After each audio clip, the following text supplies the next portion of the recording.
देखो समझो, पहले हमारे पास कोई परिनालिका है ना, इसके जस्ट पहले वाले व्यंजक में परिनालिका के बारे में पढ़े हैं। अब उस परिनालिका को क्या करेंगे, मोड़ देंगे वलय के रूप में, और वलय के रूप में हम मोड़ दिए तो उसमें सिरा रहित क्या मिलेगा, हमें एक वृत्ताकार प्राप्त होगा, कुंडली जैसा, तो वो कहलाता है टोराइड, जिसमें सिरा ही ना हो। जैसे एक बार एक तार को लिए थे ऐसे एक्स और वाई को और ऐसे मोड़ दिए थे, मुड़ा था, लेकिन इसमें सिरा मिल गया एक्स और वाई सिरा, तो टोराइड में क्या होगा, वैसे ही परिनालिका को मोड़ा जाएगा और उसमें लेकिन इस प्रकार से पूरा रहे, उसमें सिरा ही नहीं रहेगा। हाँ चलो, लेकिन वो अलग है, समझ गए क्या हुआ। धारावाही लिखो, धारावाही परिनालिका को वलय के रूप में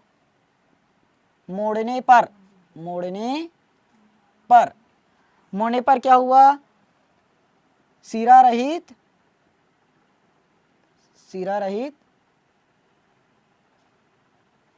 धारावाही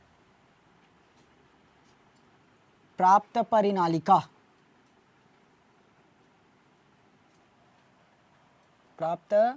परिनालिका क्या कहलाती है, टोराइड कहलाती है। हो गया, मैं इसका चित्र बना रहा हूं। देखो अब 3 प्रकार से निकलेगा ना, टोराइड के कारण चुंबकीय क्षेत्र 3 प्रकार से निकलेगा। एक टोराइड के केंद्र पर चुंबकीय क्षेत्र, टोराइड के बाहर चुंबकीय क्षेत्र, और एक टोराइड के अंदर चुंबकीय क्षेत्र। हो गया, पहला लिखो, टोराइड की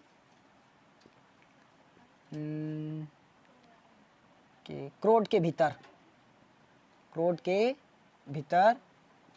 चुंबकीय क्षेत्र, टोराइड की क्रोड के भीतर चुंबकीय क्षेत्र, टोराइड है ना, उसके क्रोड के अंदर चुंबकीय क्षेत्र निकालना है, मतलब केंद्र पर ही निकलेगा। हो गया, तो अंदर चुंबकीय क्षेत्र निकालोगे तो फिर से थ्योरी वहीं लिखोगे जैसा पुराना अपना थ्योरी लिखे हो। क्या लिखे थे,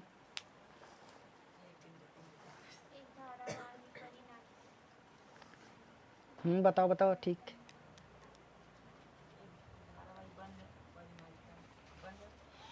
हाँ बंद है।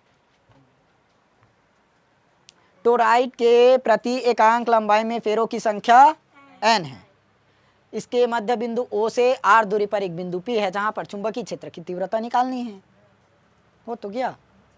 अब P को स्पर्श करते हुए एक क्या कर देते हैं, वृत्त की कल्पना करते हैं, तभी तो बनाना टोराइड। टोराइड किसे कहते हैं, देखो धारावाही परिनालिका को वलय के रूप में मोड़ने पर सिरा रहित धारावाही प्राप्त परिनालिका ना, तो सिरा रहित ये है, तो ये क्या कहलाएगा, टोराइड। अब इसका जो थ्योरी है उसको कैसे लिखोगे, माना टोराइड के प्रति एकांक लंबाई में फेरों की संख्या n है, जिसमें I धारा प्रवाहित हो रही है। अब I धारा प्रवाहित होने के बाद इसके मध्य बिंदु O से r दूरी पर एक बिंदु P है जहां पर चुंबकीय क्षेत्र की तीव्रता ज्ञात करनी है। अब P को स्पर्श करता हुआ क्या करते हैं, वृत्त की कल्पना कर। देखो P को स्पर्श कर रहे हैं और क्या कर दिए, एक वृत्त खींच दिए, यही क्या बना हमारा, टोराइड बना। लिख लोगे, एक बार और सुन लो। माना टोराइड के प्रति एकांक लंबाई में फेरों की संख्या n है, इसमें प्रवाहित होने वाली धारा I है, तथा इसके मध्य बिंदु O से r दूरी पर एक बिंदु P है जहां पर चुंबकीय क्षेत्र की तीव्रता ज्ञात करनी। P को स्पर्श करता हुआ एक वृत्त की कल्पना करते हैं। क्लियर हुआ, लिख लोगे, लिख लो। थ्योरी तो निकाल लिए, अब उसके बाद व्यंजक निकालोगे। एम्पियर के परिपथीय नियम से, सब में यही लग रहा है ना, क्योंकि देखो टोराइड है, सेम एम्पियर का परिपथीय नियम लगेगा। ऐसी चित्र बना था ना, उस पर भी गलत हो गया। क्या है, क्लोज समाकलन ना, रेखीय समाकलन B vector into d l vector बराबर B D L cos theta. यहाँ भी लगता है ना, अरे सॉरी, म्यू नॉट आई, यही होता है ना। चलो रखते हैं B vector into D L vector बराबर, इसको क्या कर सकते हैं, B vector into D L vector को, हाँ B D L cos theta, उसी में टूटेगा B D L cos theta. Formula बार बार पढ़े हो ना, A vector into B vector बराबर ए बी कॉस थीटा करके, वहीं से लग रहा है। कॉस थीटा का मान फिर से क्या रखोगे यहाँ पर, 0 डिग्री, हर बार तो 0 लिखे हो ना, B D L cos 0 degree रख दो, तब b को बाहर कर दो और इंटू में dl आ गया। अब इस पूरे का मान क्या होता है, 2 पाई r, तो b इंटू 2 पाई r, ये हो गया इक्वेशन नंबर फर्स्ट। अब लिख नहीं रहा हो ना, इसका मान है 2 पाई r करके, बार बार लिख चुके हो गया, ये निकल गया। आप फिर से वहीं लगाओगे एम्पियर का परिपथी नियम दोबारा, और वो आप क्यों निकाल रहे हैं, क्योंकि जो बहने वाली धारा है वो कुल धारा का म्यू नॉट गुना होता है तो एम्पियर के परिपथीय नियम से पूरा व्यंजक में सब यही निकला है लास्ट तक, b into 2 pi r, confuse मत होना कौन सा किसका है करके, हो गया। तो b vector into D L vector क्या होगा, म्यू नॉट आई गुना ना, तो यहाँ पर देखो म्यू नॉट आई गुना तो लोगे तो म्यू नॉट इंटू आई आएगा, लेकिन साथ में यहाँ पर क्या है, फेरों की संख्या लोगे, फेरों की संख्या को, तो इसका मान टोटल क्या है, b इंटू 2 पाई आर, साथ में धारा प्रवाहित होगी और म्यू नॉट और क्या बचा, फेरों की संख्या n। इसको अलग अलग करूं या एक में लिख दूं, समझ जाओगे। देखो आई धारा प्रवाहित हो रही है, आई धारा का क्या होता है, म्यू नॉट गुना ये आएगा, अब उसमें फेरों की संख्या क्या है n, और b vector into D L vector का मान क्या निकले, b इंटू 2 पाई आर, इसलिए पूरा को एक साथ एक ही में लिख दिया। चलो अलग लिख देते हैं, उसमें क्या है, अरे यहाँ लिख रहा हूँ तो प्रति एकांक लंबाई में क्या है, प्रति एकांक लंबाई में फेरों की संख्या n है, अतः प्रवाहित धारा, देखो प्रति एकांक लंबाई है तो हर एक लंबाई में क्या होगी, आई धारा प्रवाहित होगी, तो मान लो n फेरे हैं तो क्या होगा, एन आई बनेगा, n फेरे हैं तो एन आई बनेगा। जैसे मान लो एक फेरा है, इसको ले लिए, इसमें 5 एम्पियर की धारा प्रवाहित हो रही है, और इसमें 20 फेरे हैं तो 20 फेरे हैं, तब एक फेरे में 5 एम्पियर की धारा प्रवाहित हो रही है, तो टोटल 20 फेरे में 100 एम्पियर होगा, क्या किए, इंटू किए।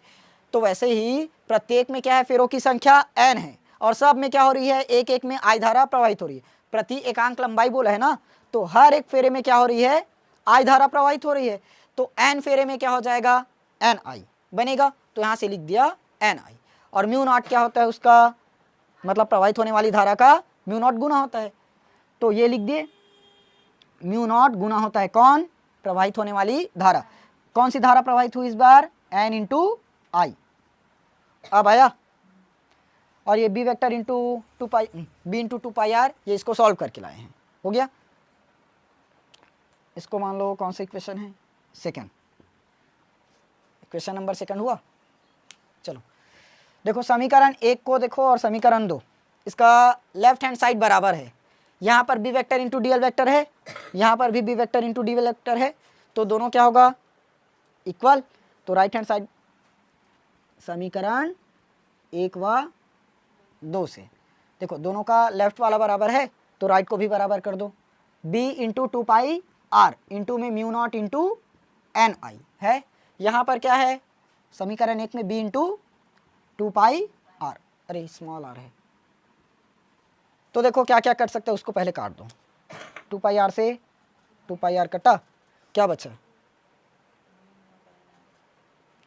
अरे b से b भी कट जाएगा वैसे में, चलो mu naught N I is equal to b, और इधर भी b बचा, एक b कैसे आएगा,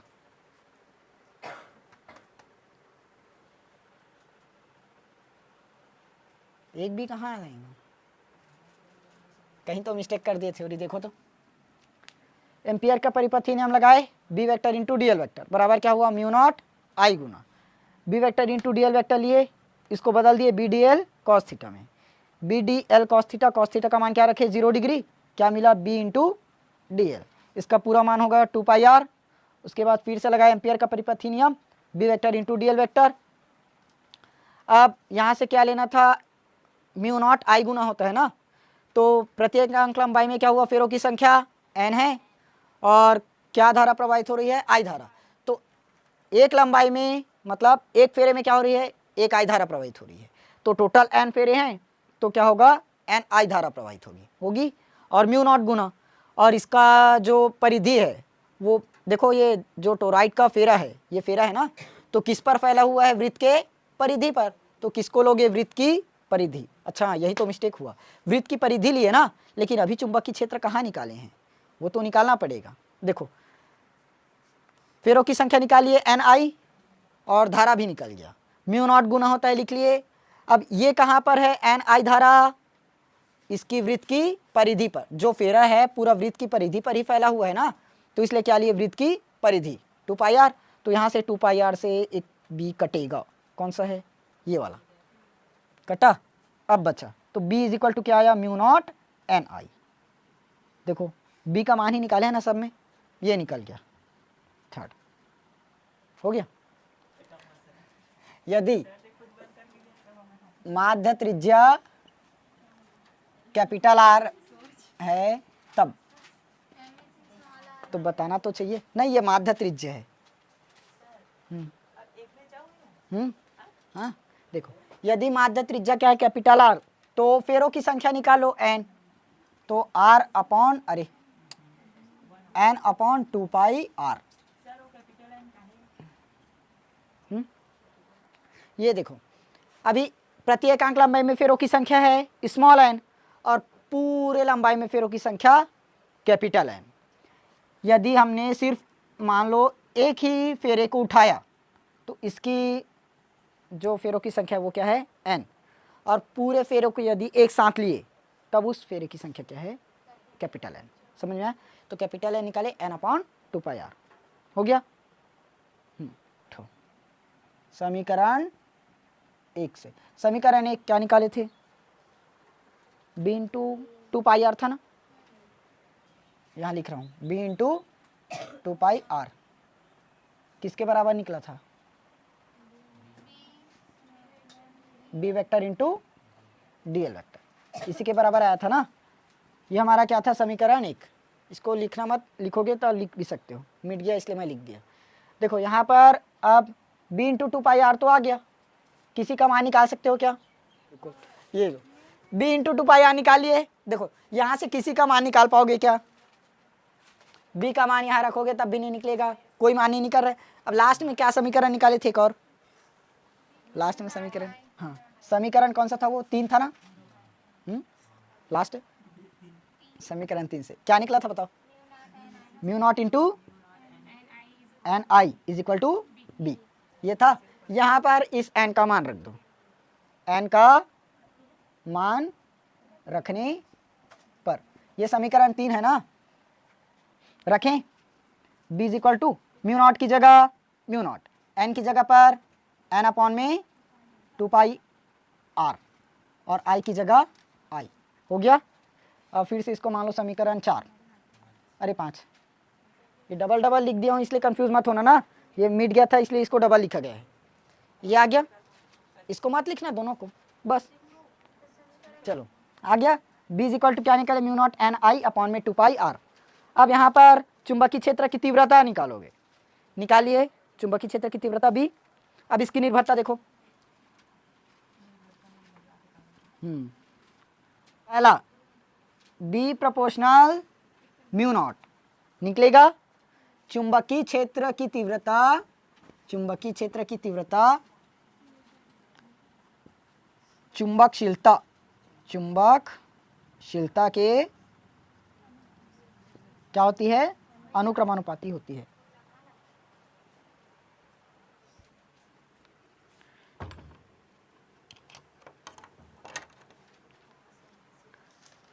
चलो हो गया।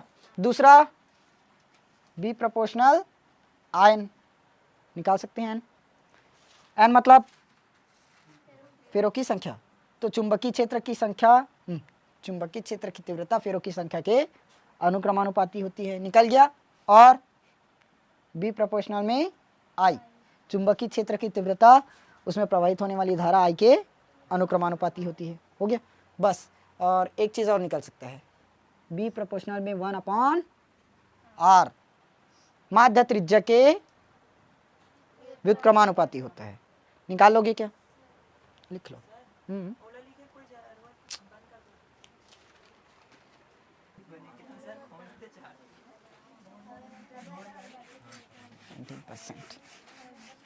चलो ये निकालिए ना। अब अगला है इस पर टोराइड के बाहर चुंबकीय क्षेत्र। अभी टोराइड के क्रोड के भीतर निकाले हैं, अब बाहर टोराइड के बाहर चुंबकीय क्षेत्र। टोराइड के बाहर चुंबकीय क्षेत्र, देखो टोराइड के बाहर चुंबकीय क्षेत्र कैसे निकलेगा? इसकी त्रिज्या क्या होगी बाहर के लिए? Small r. क्यों स्मॉल आर ही क्यों होगा? क्योंकि देखो ये फेरे की संख्या है, फेरों की संख्या में क्या हो रही है? धाराएं प्रवाहित हो रही है। धाराएं प्रवाहित होगी लेकिन विपरीत होगी। चलो देखो ये क्या है? टोराइड है, मतलब इसमें फेरों की संख्या, तो फेरों की संख्या को यदि इस प्रकार से लोगे तो इसका सिद्ध वाला ये बनेगा, तो दोनों क्या एक दूसरे के विपरीत। तो पूरे में धारा प्रवाहित हो रही है लेकिन क्या हो रही है? विपरीत दिशा में प्रवाहित हो रही है। इसलिए क्या होगा वहां पर इसकी जो त्रिज्या है स्मॉल आर लोगे। ठीक। टोराइड के बाहर, टोराइड के बाहर, चलो देखो टोराइड के बाहर चुंबकीय क्षेत्र ज्ञात करना है ना, ज्ञात करना है। तो इसके लिए त्रिज्या क्या होगी? स्मॉल आर होगी, क्योंकि फेरों में क्या हो रही है? फेरों में धाराएं समान किंतु विपरीत ना, विपरीत दिशा में प्रवाहित हो रही है। हो गया?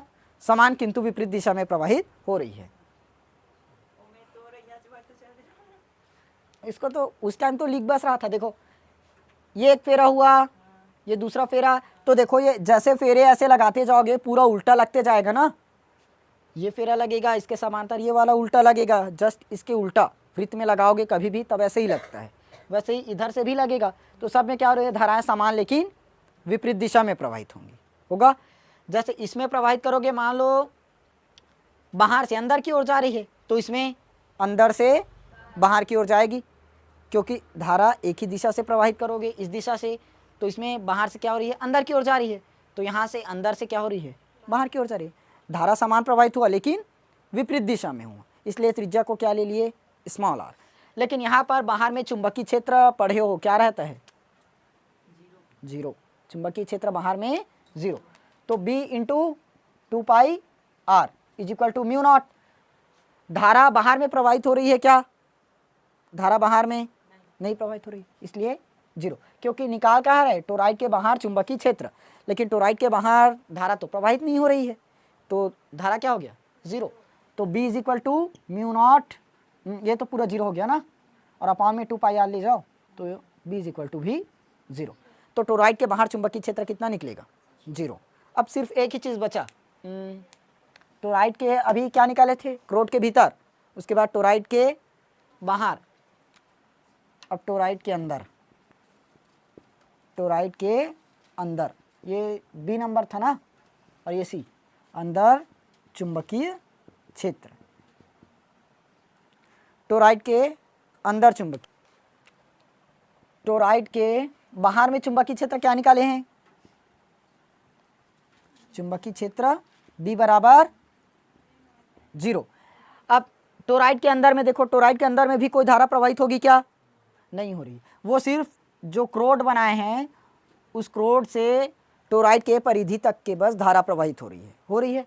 तो टोराइड के अंदर, टोराइड के अंदर धारा क्या हो रही है? धारा I बराबर क्या है? जीरो। तो B बराबर भी यहाँ पर भी जीरो। कैसे आया पता चल गया ना? यहाँ से सेम कर लेना, तो लास्ट में लिख लेना। अतः टोराइड के अंदर चुंबकीय क्षेत्र क्या रहता है?